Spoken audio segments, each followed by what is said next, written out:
I planned an entire romantic weekend for my boyfriend, only for him to drop a comment that made me realize just how one-sided our relationship really is, and I think this is the end for us. We're currently doing distance and just got done having a lovely, fall getaway in a little mountain town. We had an amazing time and all in all, I'd say it was one of the better weekends we've had as of late. However, on our last night in town, we were bar hopping, and just chatting when I said I'd never been to a pumpkin patch before. He seemed to have an aha moment and responded along the lines of, "Oh, that makes sense. I was wondering why you hadn't taken me to a pumpkin patch yet," and just chuckled a bit, but it didn't come off very light-hearted like the conversation had been prior. Now, normally something like this wouldn't get a second thought from me. But in the 2.5 years we've been together, a constant point of contention was the lack of effort or planning I put into the relationships and dating. Mind you, this entire weekend trip was planned and paid for by me, as was the last weekend visit we did before this one as well. His argument that I don't plan things has never sat well with me, since it's a blanket statement that just isn't true. I've planned many a date, reservations for job opportunities, at-home quality time, etc., but conveniently during a lot of those plans, they don't pan out because he starts an argument with me over something: what I'm wearing, why I didn't tell him to dress up more, ogling other men while on said dates. Or if I make plans with other friends and family, he gets passive-aggressive and scolds me for never putting the same amount of effort into him as I do them. Part of why I can't get over this comment is because the last visit we had where I went to his hometown, he commented on the pumpkin patch his city puts on every year. He mentioned how he's gone a handful of times and that it was a go-to date for him back when he was single. Am I wrong for feeling weird about all of this? He's always portrayed himself as a traditional and provider type of man, but the majority of the relationship I've been the breadwinner. I've helped him an ungodly amount financially, and I've sacrificed a lot of time in relationships with family and friends, and even prioritized him and the relationship over my own work and graduate school responsibilities. In hindsight, I 100% feel like he love-bombed me hard, and who he is now is nothing like how he portrayed himself to be, or continues to think or see himself as. Typing this all out, I feel pretty icky, but I'm just wondering if I'm overthinking things at this point. OP comments 2 hours later. Wow, ladies.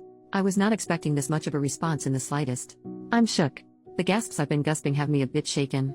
Thank you so much for all the feedback. Gentle, harsh, or somewhere in between.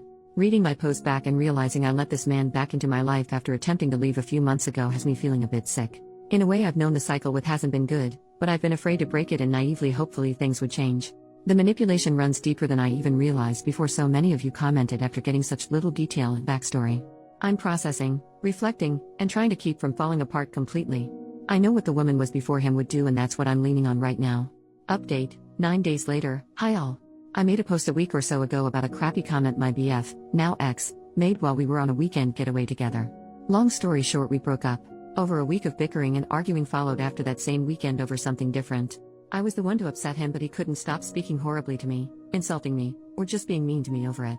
I apologized endlessly for upsetting him, but when I asked that he stop being so mean with how he spoke to me, he said I deserved it. So among all the other various red flags that have been there the entire relationship, the comment about the pumpkin patch and the aforementioned behavior with another argument was it for me. He was taking out his financial situation and lack of employment on me, saying I didn't deserve to complain about anything. One of my 2 jobs gave me a 2-week notice during all this, and I was blindsided by it. That I should be grateful for having a master's degree, which I have loans for just like my first degree, and that losing one of my jobs was just karma for me being ungrateful since I don't know what rock bottom looks like. This coming from his resentment that I've always had my family to lean on when needed. He called me a goody two-shoes, gated community kid that doesn't know crap about the real world, all while I've been the breadwinner and financial support for us both most of the relationship. He disrespected the hard work my parents did, 20+ years of military service each, and they both still work, to give me and my siblings the life we have, and I just couldn't deal after all that was said. I'll be getting the last of my belongings next week since we were already distanced, and I'll be rid of this narcissistic jerk forever after that. I have my master's graduation in December. I'm treating myself to an all-ladies retreat in Egypt as a celebration, which my ex had an issue with because I wasn't putting that money towards us, shocker. And I'm getting so much quality time back with my family after I let him isolate me. I'm rekindling the relationship with my 2 childhood friends that I lost over this man. I'm on social media again. I had to delete it because he again had an issue with it, and I'm just feeling like myself again.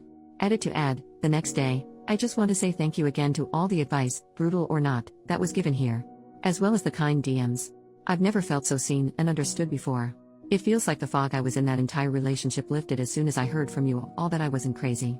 I'm convinced now that this man is at best someone with severe narcissist tendencies and at worst, undiagnosed. I know that gets thrown around a lot, but the projecting, the mirroring, and the fact that his mom has a history of mental health struggles, which I never got explicit details of, I feel like something's going on for sure. He took advantage of my kind heart and gentle spirit, and I let him for a long time, hoping he'd change. But I'm free from his torment and constant mental/emotional abuse, and I feel so at peace. Some of OP's comments. Commenter number 1, doesn't sound like he ever really liked you, but he liked having you bankroll his lifestyle for him. OP, he always tried to play things off as a, you know I say things when I'm mad or angry kinda deal, but I just don't buy it. Anytime we have argued, which was endlessly, he resorted to name calling, insulting personality traits of mine, lifestyle choices, my family, my friends. Any and everything about me was fair game, and he'd say awful things. I never used to stoop to his level at first, but after 2 years of it I started firing back. But of course the mean things I say are what gets held over my head now.